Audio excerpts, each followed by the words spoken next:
Toss aside the touchy-feely notions of love in business and recognize the real power it holds. Welcome to the Love is Just Damn Good Business podcast with host Steve Farber. Drawing on his work with a wide variety of companies from the Fortune 100 to smaller family-owned businesses, Farber shares inspiring interviews with business leaders and proven strategies for how you can create experiences that your customers will love by developing a culture that your employees, teammates, and colleagues love working in. Discover why and how love, at the end of the day, is just damn good business for you too. Here's your host, Steve Farber.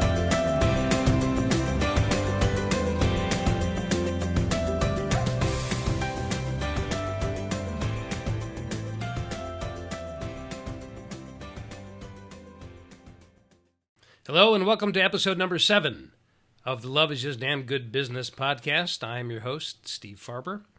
I'm going to take you back in the time machine once again to one of our sessions at the Extreme Leadership Experience. Today, I want to let you listen in on the presentation by Mitch Luciano, President and CEO of a company called Trailer Bridge. Now, given our theme here, Love is Just Damn Good Business, and the Radical Leap framework, which you've heard me talk about several times, love, energy, audacity, and proof. If you take those things and wrap them all together and then use it as a lens to look at business and ask yourself, what kinds of businesses out there in the world at large would be good examples of operationalizing love as a business practice? What kind of industries would you look to? Well, this is an example of one of those industries that you would not look to automatically. Trailer Bridge, simply put, is a shipping company. Their turnaround story is quite miraculous, and Mitch is at the helm of that incredible story. And that's a bit of a pun, being at the helm of something involving a shipping company, I guess, because they literally ship. They ship containers of goods from the mainland primarily to Puerto Rico and Dominican Republic. You're going to hear all about it in a second. But Mitch has been with Trailer Bridge since 2012. He originally joined as the VP of Logistics, and he spent 19 years beforehand in the transportation and logistics industry with large international and domestic logistics organizations. He's an expert in the field, and he was tapped on the shoulder by the board to turn this company around. And you are about to hear the story of how he did that. So pay close attention. It's an amazing story, and I think you'll enjoy being a fly on the wall in the audience of the Extreme Leadership Experience. So here he is, Mitch Luciano. Enjoy. Once a month, I talk to the company in a town hall. As I've got my Trailer Bridge people sitting back there. This is my first time. Well, I take that back. I talked to a group of 20 people at a Rotary Club one time, but that really doesn't count. So Steve had called me a few months back and asked me if I'd come, and I think my first response was, I don't know. Very similar to Dwayne. I was like, I don't know if I want to do that. And then Indy, our director of corporate development, who's here, and you're going to hear from later, came in and said, you have to do this.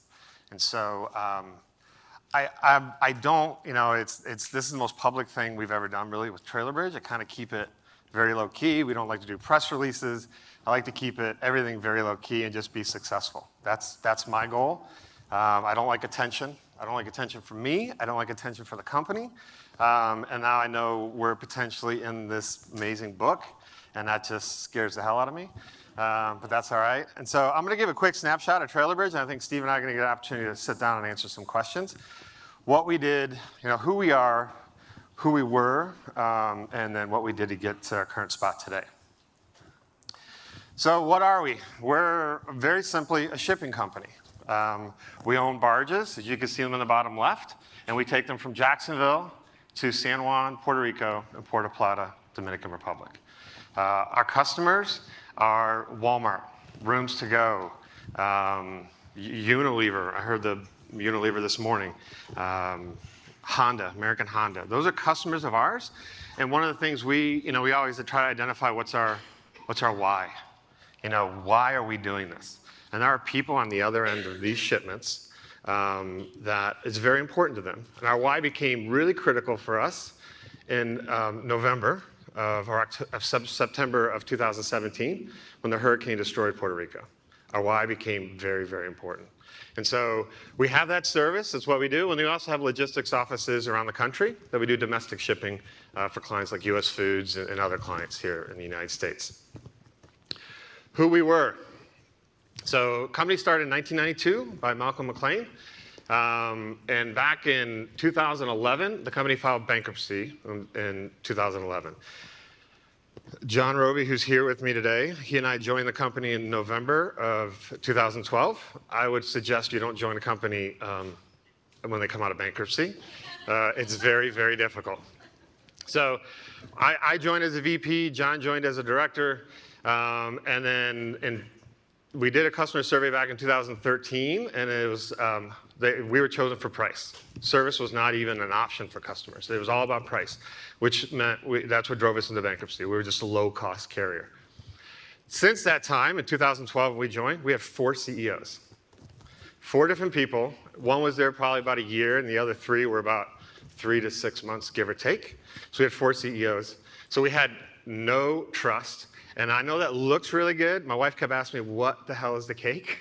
And I was like, it looks really good. Layers look fantastic, but they'll kill a company.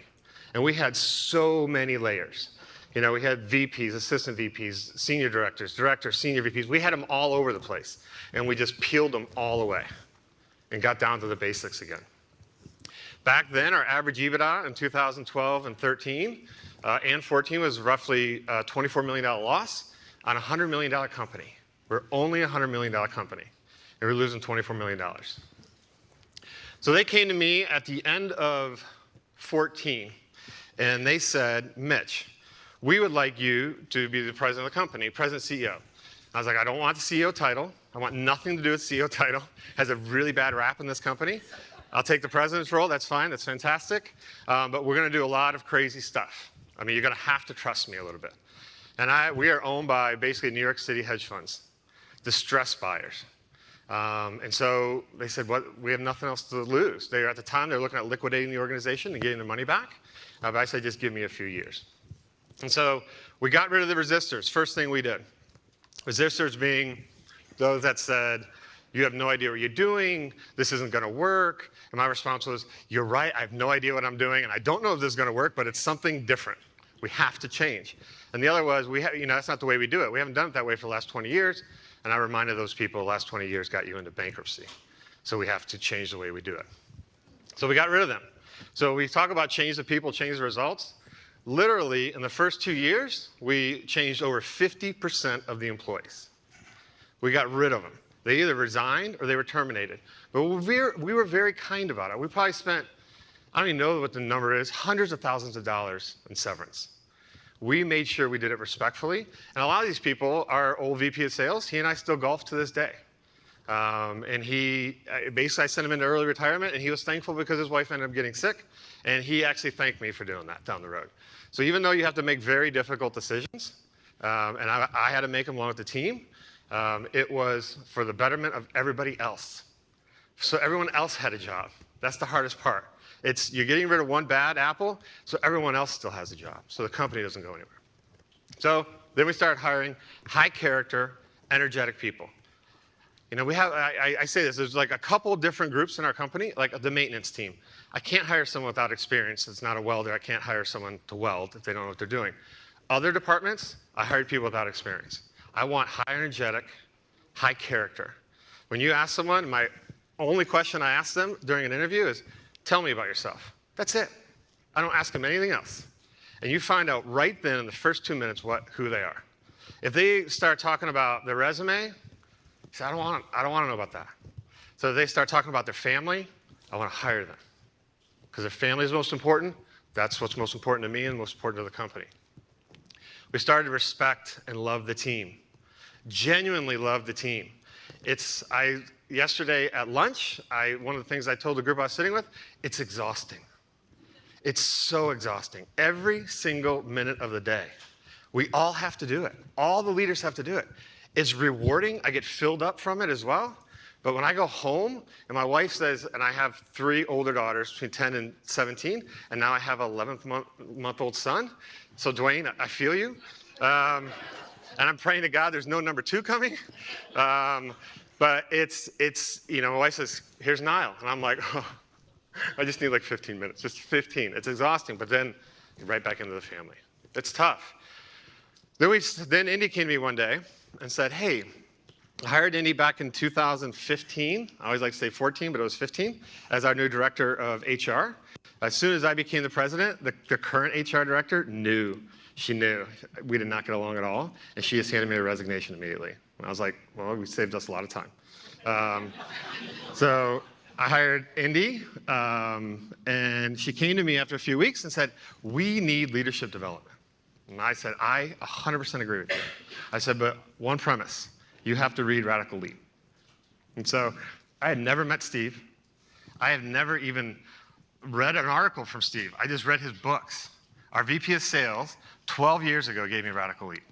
I still have it, he's still my VP of Sales. He has followed me along my career. He gave me the book. I said, read this book. This was a Friday. She came in on Monday. She goes, oh my God, this is it. I go, I know. And then I go, now go read Greater Than Yourself. And then I never told her about Radical Edge. So we developed a series of 3 parts. The first part is looking at yourself. We do the DISC assessments. We do assessments from your peers. Like you're getting an evaluation from your peers. Very tough to swallow the first time you ever get one, because they tell you things you do not want to hear.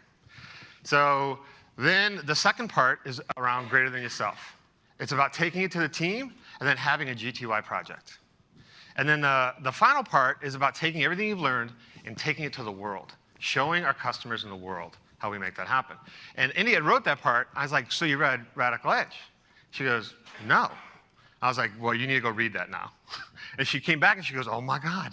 I go, I know. I don't know how you did that, but there it is. Perfect. So we developed the leadership program. It stuck probably about 8 out of 10 people, maybe 7 out of 10, about 70-80% success. The 2 or 3, part of the resistors, never wanted anything to do with it. And eventually they made their way out. We pushed them out, or they just resigned. Either way. So what did that turn into? We started listening to people, genuinely listening. I'll never forget, and also the Dwizzywit. I'm sorry, I didn't talk about the Dwizzywit back there. Do what you say you're going to do. There was the very first town hall that we had suggestions from employees. One of them was, as simple as it was, an ice machine. Just an ice machine. People were tired of the trays in the freezer. I'll never forget, a couple days went by, I was like, anyone order the ice machine yet? Like, oh, we haven't done that yet. So I personally got online, and I ordered the ice machine. You have to make sure you do what you say you're going to do. So we listened, genuinely listened, like took our head away from the computers to listen. We all walked into our boss's office, you start talking to them, and they don't change, they don't move, they're still typing away. And you're like, no, listen to what I have to say.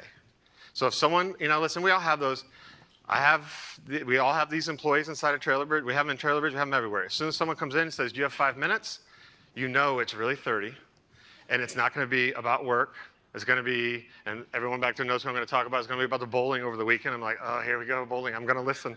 30 minutes about bowling, but I listen, and I hear what he has to say, because it's important to him, which means it's important to me. We started respecting each other, ethics, integrity, honesty. It's simple, but we had people that were lying on their expense reports. All those little things, we had to do everything right. It was very, very important. Work hard, play hard. We have a strong, over the last, honestly, couple months, we have some people that are playing a little harder than they're working. We've had to have that conversation. They're taking it a little too seriously. And so we're like, hey, we work hard first, then we play hard. And we do play hard. We spend a lot of money on our employees, a ton. Our Christmas parties for a couple hundred people are near $100,000.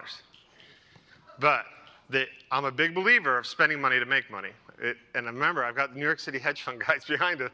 They didn't like the first ping pong table I bought. They thought I had lost my mind, right? They're like, you absolutely not. And so I said, just trust me. We stopped all the excuses. There's no more no's. We don't do that. We always tell customers, I don't have that answer for you now. Let me look into it. And we find a way to do it. Always. Always. And I know I saw this. I've seen this everywhere. I know Simon Sinek has it as well. And he says, Simon says, in this order exactly, happy employees, happy customers, and I think his says happy shareholders. It has to be in that order, no questions asked. So what happened? 2017, number one place to work in Jacksonville. 2018, number two place to work in Jacksonville, and we got back from the ceremony and told the company, we had a town hall that afternoon, hey, we took second. They all went, oh. I'm like, you guys filled out the survey, not me. I'm like, you did it. This is on you. And so they were disappointed. That meant a lot to me, that they were actually just because they want to be number one. When you're number one, you want to stay there. And I tell everyone, we're number one in our industry right now from a service standpoint. Our competitors, and we only really have two, are gunning for us. They're bigger than us, but we make more money than they do, and they can't figure it out. 2017, customers chose TB for service, not price. We still have some that were still price, but it's all about service, 100% about service. Operating expenses, we lowered down to 87%. They used to be about 102%. We lowered them down. We got to focus on both sides of the equation. You can't just focus on revenue, you got to focus on the other side. EBITDA from 2015 to 17 was greater than the 23 years combined previously. 2018, the largest revenue and EBITDA year in the history of the company. And so now, my magical shareholders, John's sitting in these conversations, what are you going to do next? How are you going to grow? And so our goal now is when we took over, we were a $100 million company. Last year we were $200 million. Our goal is $500 million by 2023, which is, in our industry, it's about one person per $1 million is a safe bet. So we're going to have about 500 employees by 2023. How do we keep this up? That's our gap. How do we continue to do this? And lastly here, that culture of love, and I joke about this. So, I think the lunch table yesterday heard this from me. Literally, over the last couple months, that play hard, work hard, people are taking the love thing like too physically. And I've unfortunately had to let some people go because of it. I mean, I'm like, hey, as my three counterparts sit back there, they're like, yeah, that's right. And it's tough. I mean, I genuinely love these people. I have a couple of employees that are amazing. They're great at what they do, but they crossed the boundary. They lost my respect. They lost my trust. And so they can't be there anymore because the problem is the whole company knows. Everyone knows. I'm like the last kid in the room that knows, everyone, you didn't know that? I'm like, no. Tell me. And so we have to make some of these changes. But we built this around the culture of love. And it's genuine love. In our company, I was telling people yesterday that 22 to 72 years old, we're about 50-50, probably male, female. We have Puerto Ricans, Dominicans, Cubans, African Americans, whites. We have everything. We have Southern Georgia. We have a catfish, a rooster. This is their names. We have everything. We have 25 employees in Puerto Rico. We have 4 employees in the Dominican Republic. We have this mix, and all these employees around the country in these offices. We have such a dynamic mix. I love it. If you go and you looked at my LinkedIn, it'll show you every 4 years, Mitch Luciano does something different. So about 4 years in, 2 years after I became president, people started coming to me in my company going, well, where are you going next? What are you doing? I was like, I'm not going anywhere. I love this. I've been at the company since 2012 now. It's my longest tenure at any company. I absolutely love it. And I just want to grow. I love the people I work with. I love the hugs, the genuine hugs I get. When people say you can't, I think someone said yesterday about people describe their teams. When their team's not around, I love them. I think Steve, you were saying that yesterday. And then when the team's around, they're awesome. My team knows I end every town hall with, I love you guys. I go up to JJ Mendez, who is our director of our maintenance department. He's about 5'10", Puerto Rican, big guy, military guy. I give him a hug, and I tell him I love him every time. That's okay. At first they thought it was weird. No doubt. A lot of people thought it was weird, but everyone does it now. You just see this. And if people don't like it, hey, we tell people, if you don't want a hug, I'm uncomfortable with the hug. That's okay too. Perfectly okay. But it's created this culture of success. Is this, the Radical Leap leadership was the only thing? No, it's not the only thing. There's a lot of other things. We had a hurricane that unfortunately for the people of Puerto Rico, we had a lot of shipments. We made a lot of money off that hurricane. We didn't jack up our pricing. We kept it where it was, but we were busy. We were very, very busy with supplies to Puerto Rico. That helped our bottom line. But our people wouldn't have done it and been there 60, 70 hours a week sometimes if they didn't love where they were. They would have left at 5 o'clock and said, I'm out. I'll deal with this tomorrow. And we're like, no, there's families in Puerto Rico that need this stuff. And they stayed and made it happen. So that's what was important for me, and it's important to the team. I have an amazing team. I'm lucky. You want to be successful? Surround yourself with successful people, and you will be successful. Don't be the best in the room. I'm not. My team is much better than I am at everything we do, and that makes me look successful.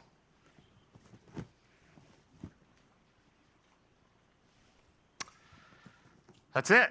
Sorry, I didn't see it's coming up. You'll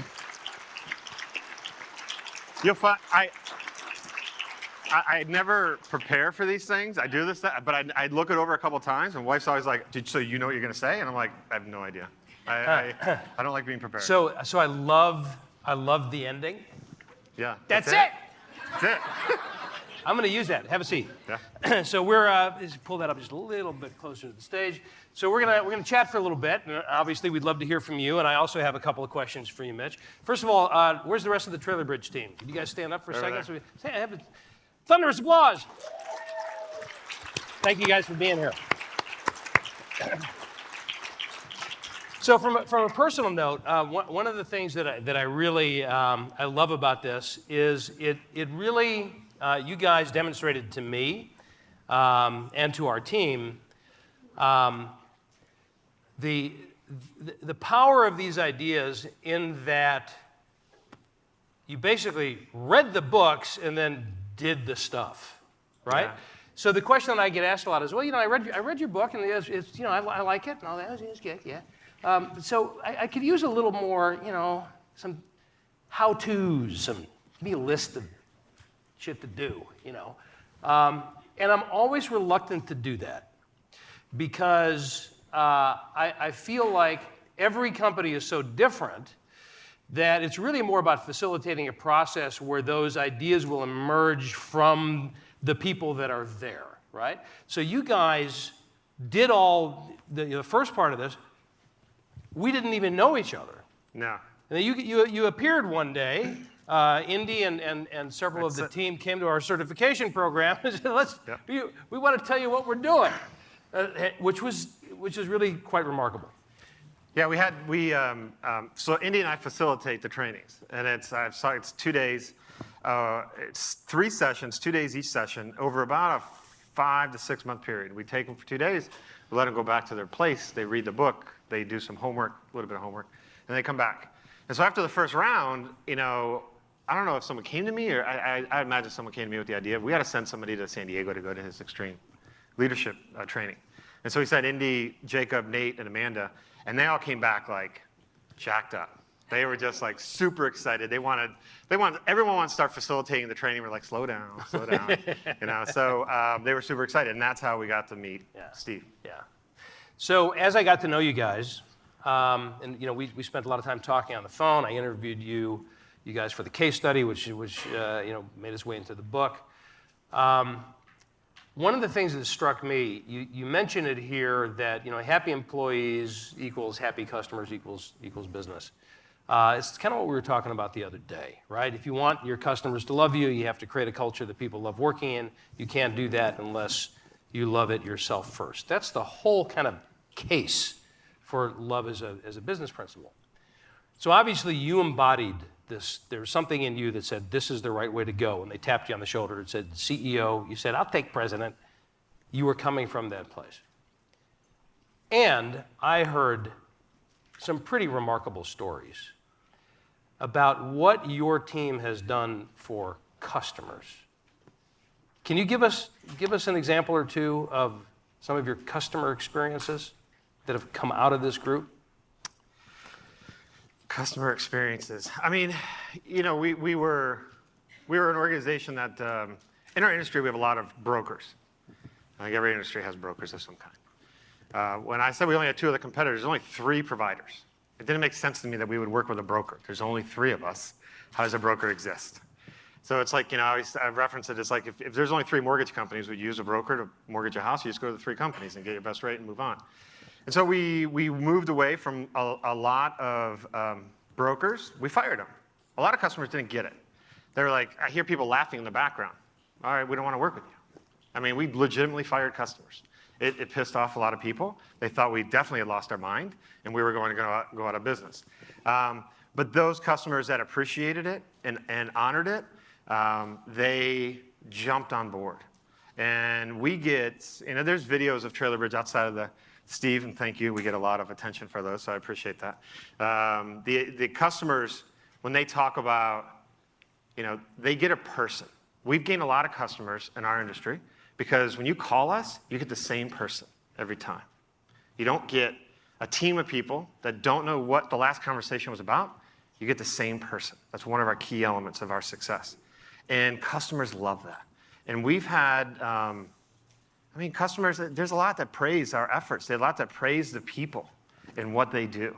And it's our people make it happen. That's our slogan, is we make it happen. It's our people do it every day. And they make it happen. And, we've gained a lot of customers from it. Obviously, we had a lot of impact after the hurricane. Mm-hmm. When the hurricane hit, we delivered 2 containers of food, water, generators, fuel, everything to our employees. And we had some people say, why are you only delivering those to your employees? I said, well, employees in Puerto Rico need to get to work so they can support the people of Puerto Rico and the customers. If they're not at work, they can't support the people. And so we sent all this down. We flew down every week. We had to rent a private jet. We flew down every single week to go down there. We were literally on the streets clearing out trees, delivering cases of water to family members from Jacksonville. Someone say, my mother lives here. I can't get a hold of her. Can you please do me a favor and take 5 cases of water, a generator, and fuel? And we did that. Like from Catfish and Rooster, I think we're on that first trip. Catfish was there to I was there and everything in between. There's only 8 of us can go at a time. This is as big as the plane can fit. There's no commercial flights. And so customers appreciated that. They were just like enamored with it. Like, you are actually doing all this? Like, absolutely. Why wouldn't I? I mean, why would you not do that? And that gained a lot of trust. And we're busy to this day when Puerto Rico's not, I think everyone in this room knows, it's not a growing economy. It's kind of dying off slowly but surely, but we're still making money. So I remember a story about somebody coming from Puerto Rico to the U.S. for a job interview. There's a young gentleman that came. He thought he had a job lined up in Orlando, and so he moved his car, his personal car, via Trailer Bridge for $400 or $500, whatever. I don't even know what we charge northbound. I'm looking at John back there, and John's like, yeah, that's about right, $400 or $500. He got his car. He drove to Orlando. He thought he had a job. He gets to the company, and they go, oh, we made a mistake. We're sorry. You don't have a job. And he was moving to Orlando. So he came back. I don't know if he stayed in Orlando with friends or family. I don't know where he's doing, but we got a phone call. And he said, hey, I've got to go back to Puerto Rico, but how much does it cost to send my car back? And on the way down, it's about $900 to send your car. And he goes, I don't have $900. So someone came into my office and said, what would you think about giving him a break? $300 or $400, we'll give him the friends and family rate. I said, well, how don't you just give it to him for free? I mean, what the hell is $900 to us? To him, it's everything. That $900, even $400, is going to be the difference of him staying, getting the rest of his stuff back, food for probably a month when he gets back to Puerto Rico, because apparently he doesn't have a job down there either. And so that had a huge impact. And he came into the office, found, I think, Amanda or somebody, I don't know who one of our account managers, and thanked him personally and gave him a huge hug. There was the other time, I think the other reference is a gentleman had moved a dump truck or something equivalent to a dump truck from Puerto Rico. And I got this letter in the mail one day. I didn't even know this story. I had no idea until I got this letter. He pulled out of the port in Jacksonville, and he got about a couple miles down the highway, and his dump truck broke down. And he didn't know who to call. He was from Puerto Rico. He just flew up, grabbed his dump truck, and it broke down a couple miles. So he just talked to the guys at the port. He goes, well, let me call them, see if they can tell me someone to call. And so he called them up. He goes, anybody you can recommend, we'll come and do this ourselves. So 2 guys from the port drove up to him, fixed his truck, got it started, and he moved on. And no one said a word. These guys didn't say anything to anybody. Nobody knew until this gentleman wrote a letter to me saying that you have an amazing 2 gentlemen at the port. They had no reason to do that.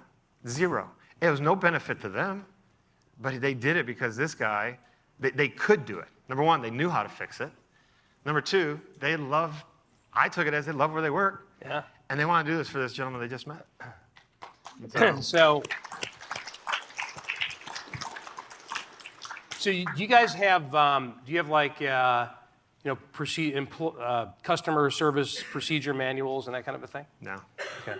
So you don't have a document that says if somebody calls you for a jump start, No.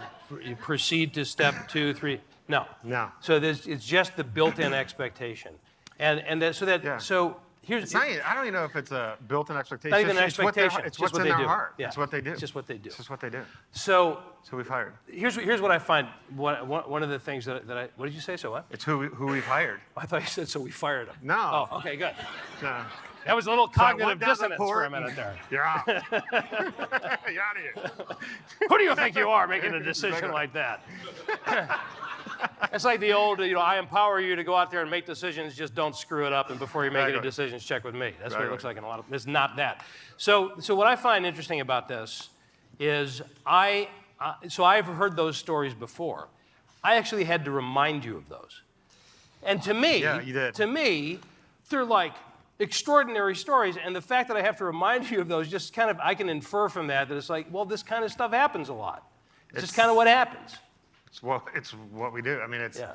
It's a common nature of the people that we hire. They're just genuinely good people. And for those that we didn't hire, listen, we had a company that people were dying. There were layoffs all the time. It was a little bit easy for me, right? I mean, they didn't trust anybody. There was layoffs all the time. I said, hey, give me a chance. What do you have to lose? And I got them an ice machine and a ping pong table, and they thought I walked on water. They're like, come on, let's do this. And so the ones that were really good people, it came out of them. Yeah. It came out. So the other thing I love about that, Mitch, is and it might have gone by fast, so I just want to shine a little spotlight on it. They wanted an ice machine. You said yes. Yeah. The ice machine didn't automatically manifest from the ether. No. Somebody had to order the ice machine. So who orders the ice machine? The president of the freaking company orders the ice machine himself. Why? Because you said you'd get them an ice machine. Yeah. And I thought I were the How one can I with get more simple than that, really? And I thought I was the one with the Sonic ice, that really good, crunchy ice. It didn't come in that way, and I was so disappointed. Really? Yeah, I was like, damn it. I got good ice. I have to admit, I know nothing about ice For machines. those that know, it's good ice. Yeah, okay, good. Sonic.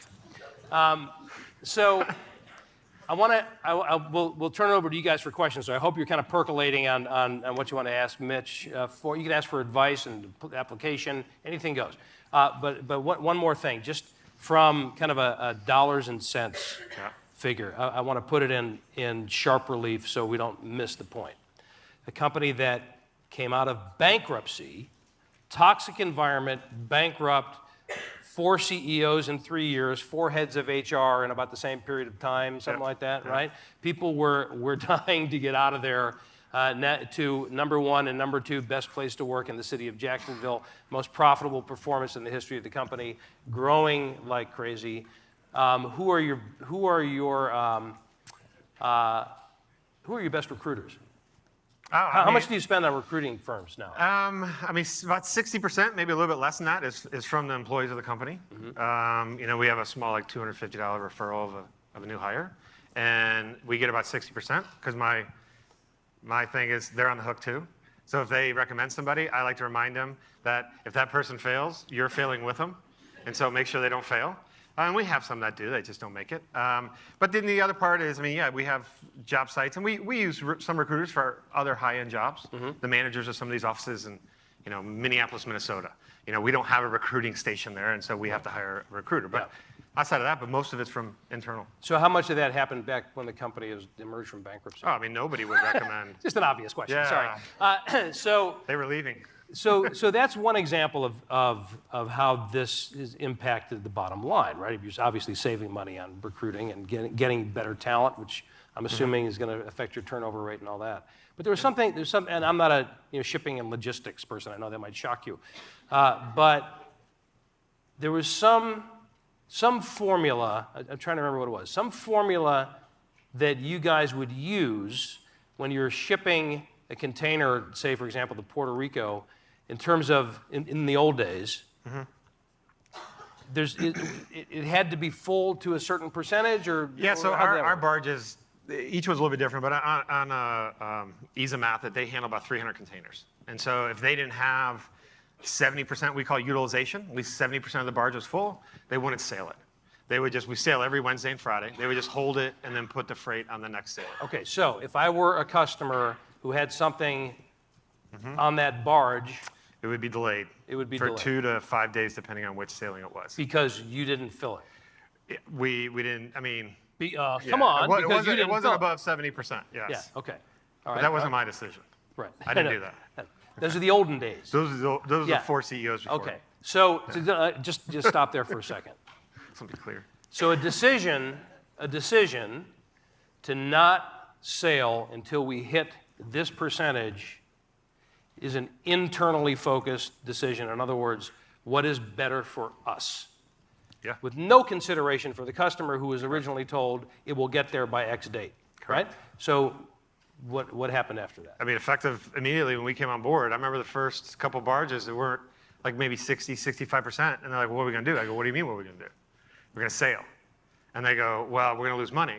I go, yeah, we're going to lose a lot more in a couple years if we don't sail right now. And so we sailed every single time, no matter what. No matter what. I mean, we have some moments where, our big barge is pulled by tug and 300-foot tow wire.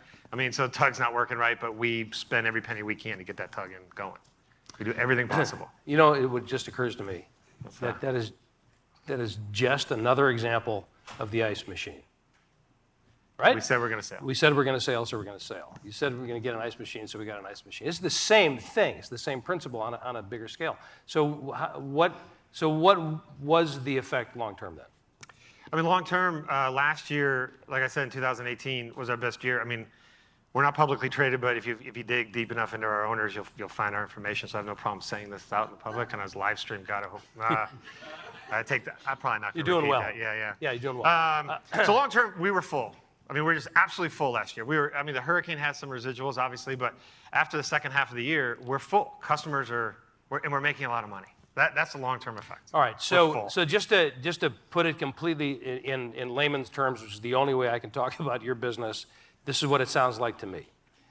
We used to wait until the barge was X percentage full, Yep. or we wouldn't sail. Yep. Then we said we're sailing anyway because that's what we told our customers we would do, and we're about our customers. And as a result of that, my inference, you started to develop, in part as a result of that, a different reputation from being a price-based service to a service-based service. And the result was, long-term, you pretty much always sail full. Always sail. Yeah. I mean, yeah. Yes. I mean, how do you translate love into more dollars and cents than that, right? So, fantastic. So what questions do you have for Mitch? Well, just a few. So can we first of all, let's raise your hand nice and high so Renee can find you. Hi. Hey. Is this on? Stand and There be we go. seen. Oh, gosh.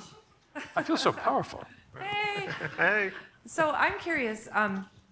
It was such a radical leap that you made for your company, which sounds like it was the best thing you could possibly done for that company. How did that translate to your home life? Well, in all honesty, at the beginning of 2013, I joined this company in 2012. I have 3 daughters, I mentioned, that are 10 to 17 with my first wife, and we got divorced in May of 2013. I met my current wife in July of 2014. And so I was working for a miserable company in a miserable spot in my life. When you get divorced and you have 3 kids and you only see them Thursdays and every other weekend, you're pretty lonely. It's the truth. If you've ever been through it, you know what I'm talking about. If you haven't, it's really lonely. But you get through it, right? And so it actually, I think, helped. Because then Anna and I got married, it's coming up here, February 28th of 2015. And I think it helped me be a better husband. It helped me be a better dad. I genuinely listened. I mean, it's tough to listen to a 16-year-old daughter. And tells you how life is, but I learned how to listen. That's the hardest part, probably. When we say we listen, is everyone speaks a different tone. I always call it just a different way, and you have to learn how to hear how they speak. You have to listen to them, and so I did that probably for my daughters the most, and it had a big impact. And I would tell you that I've never been happier. I've never been happier.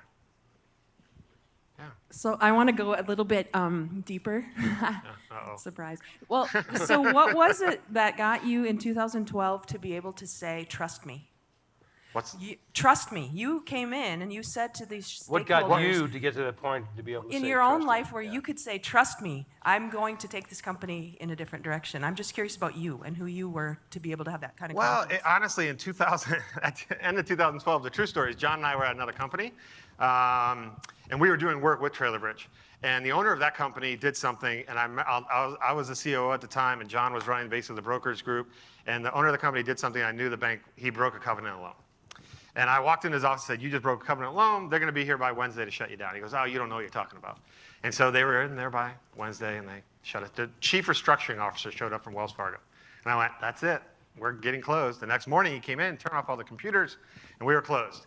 I had gotten a previous job offer from Trailer Bridge that I turned down because I made a commitment to this company. And so I immediately called Trailer Bridge and said, hey, the job's still there? And they said, absolutely. So Friday morning, November 9th, 9 of us walked into Trailer Bridge and to start the new logistics group. So at that time, I was just a VP. So I didn't really have, I had a whole C-suite and senior VPs above me. And so I really couldn't say, trust me. I mean, I'll never forget one of the old HR ladies. I was walking through the hallway one time, and I had a smile on my face. And she goes, why are you always smiling? And my response is, what the hell is my alternative? And so, but that's how Trailer Bridge was. And so until they offered that, I wasn't in a position to really make a change. I heard somebody yesterday ask the question, if I have a leader that doesn't believe in this, how can you make that change? It's very difficult. If the top doesn't believe in it, it's challenging. You can change the world for the people around you, but having that above is tough. Without that above.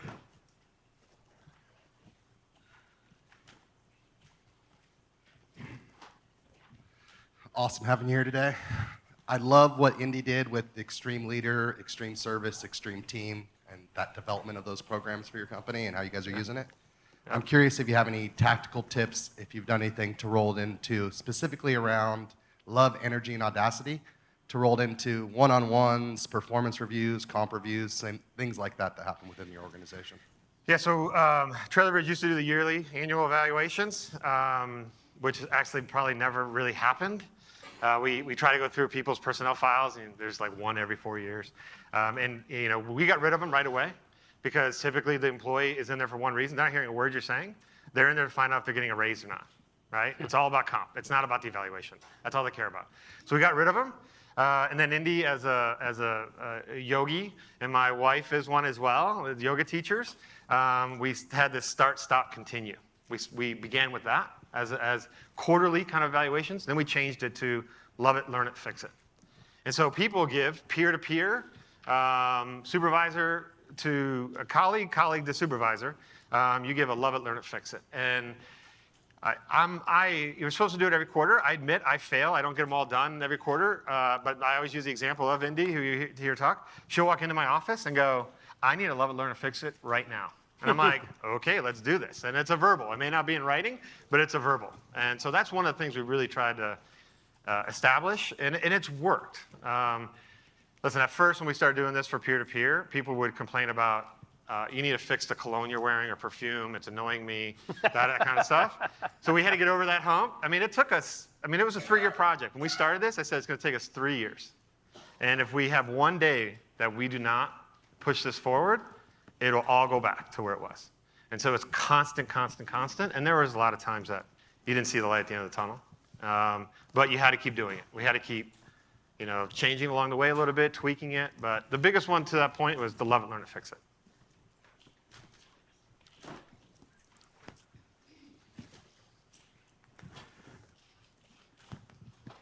Such a fantastic story. Thank you so Thank much you, for Heather. sharing, and congratulations to your team for doing such a phenomenal job. So you talked about investing in your people spending money. And I find when I'm starting to work with companies, that's a sore point for them. And I try to explain it, it's going to be worth it. Here's what you need to do. So what advice would you give to people in the room who are maybe leaders of companies or owners about spending money for your employees and how that pays off? Yeah, so I think spending money for employees is every company is a little bit different, right? It depends on where you live, what you like to do. For us particularly, the biggest thing for me was these people we spend most of our day with. We spend more with these individuals than we do our own families, technically. That we didn't know each other's families. So that was the very first thing we started doing. We started having events, whether it's the beach day in the summertime that families can come to. And you started meeting spouses and you started meeting kids. And, for Halloween, the kids got to come on Halloween and everyone had candy at their door and it was trick-or-treating in the office and the kids got dressed up. We have blowout Christmas parties in Jacksonville and in Puerto Rico. And we fly people in that are from outside the offices. We fly them in. We do Jaguars football games. We get a big suite. And yes, it costs us a lot of money, but everyone talks about it. This past year we had, 3 or 4 games for the Jaguars in a suite. And I don't know if you guys know Jacksonville Jaguars Stadium, but they have a couple pools. And so one of them was the pools. We had 50 tickets. And so we give out 25 people in the company because they get to bring somebody. That's the big goal. And so right before we had that game, Jaguars approached us about doing advertising in the stadium. And so we spent $60,000 to advertise in the Jacksonville Jaguars Stadium. We're not a consumer business, we're not Pepsi or Budweiser. And everyone was like, what are you doing? That very first day, my phone blew up for people that were in the stadium going, oh my God, we're on the billboard. That meant the world to them. Somehow, To your own folks. to our own team. Yeah. That meant the world to them that we're advertising in this public space and that people know who Trailer Bridge is. I guarantee you by Tuesday I made all that money back. By more business, by our account managers asking for business. I guarantee you I made that money back by Tuesday. And so it's when we go home and we say, Joan Smith did this. Oh, I don't even know who Joan Smith is. Why do you talk about her? I don't even know who that person is. But your spouse knows who they are. You can actually have a conversation about work. They're into it too. And that makes you feel better about your job. When you're having a conversation with somebody who's important to you, whether it's family or friends, whatever it is, and they know. So that's, can I put a dollar amount on it? No. But do we spend more and more every year? This is the first year we said, hey, we may have to tail it back a little bit. $1 million. Yeah, exactly. So maybe this is stating the obvious, but you can't look at the money you're spending on employees outside of the environment that you've created for them, right? So in other words, it's another way of saying we love and appreciate you. Whereas a lot of companies don't work on that we love and appreciate you part, they just throw money at it to buy the loyalty, to give them a perk or whatever. That's a very different thing. So money in that context is really powerful. Without that foundation that you established, you wouldn't get the return on it. It would just be spending money. We wouldn't. And just a couple months ago, when the town halls, we have suggestions from employees. And one of the suggestions was, why do we spend so much money on company events when I can't get a raise? I'm being denied a raise. I think that's what it was. I'm being denied a raise. And so I address everything. I don't care what the question is. I don't care what it is. I put it on the board, and it is, man, it's really hard sometimes. And you have to be honest with people. Say, number one, company events have no indication on salaries. It does not impact one, does not impact the other. And number two, whoever wrote that, you probably didn't deserve a raise. And I said it publicly as I could. And so everyone quickly found out who it was. They came running into my office. Do you know who that was? I'm like, let's don't worry about it. Let's don't worry about it. It doesn't matter who it was. I have to respect that they said it, and I'm going to give them an honest answer. Yeah.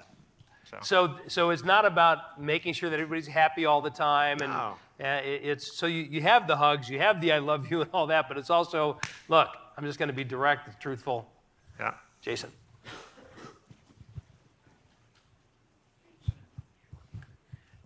Mitch, Yes. how did you feel in your gut before work when you first came to Trailer Bridge? I mean, not the first day, but during those first years.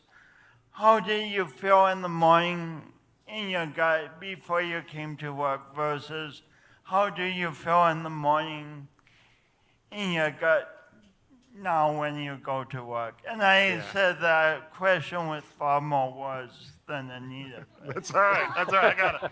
That's all right. Thank you, Jason. I mean, it's short of saying I hated it. I mean, I don't like using the word hate, but I genuinely didn't like it. If it wasn't for the 8 other people that joined me at that time, I wouldn't have made it. You know, John knows this. John and I sat next to each other for 2 years.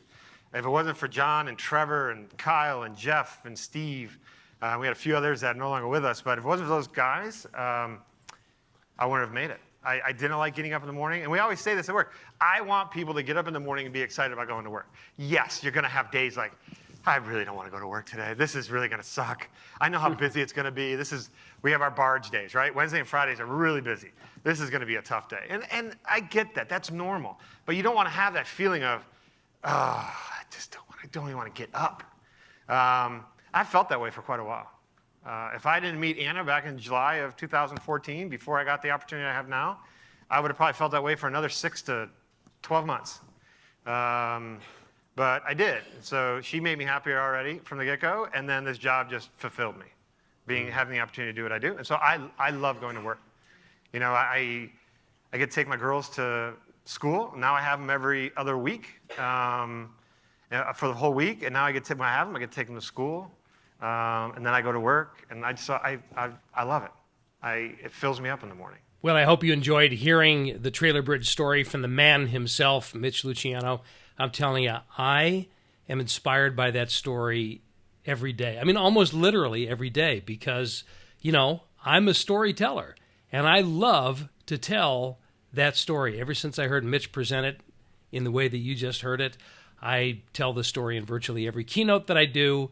I mention it and use them as an example in virtually every podcast that I've been a guest on. Every chance I get, I tell the Trailer Bridge story because it's such a beautiful example of how operationalizing love, how taking the approach of love and turning it into the way that we do business, translating it into the actions that we take on every level as a business, not only does it create great feelings among people, but it generates tremendous bottom line results, as evidenced by what they're doing and continue to do at Trailer Bridge. 2018 was the best year in the history of the company.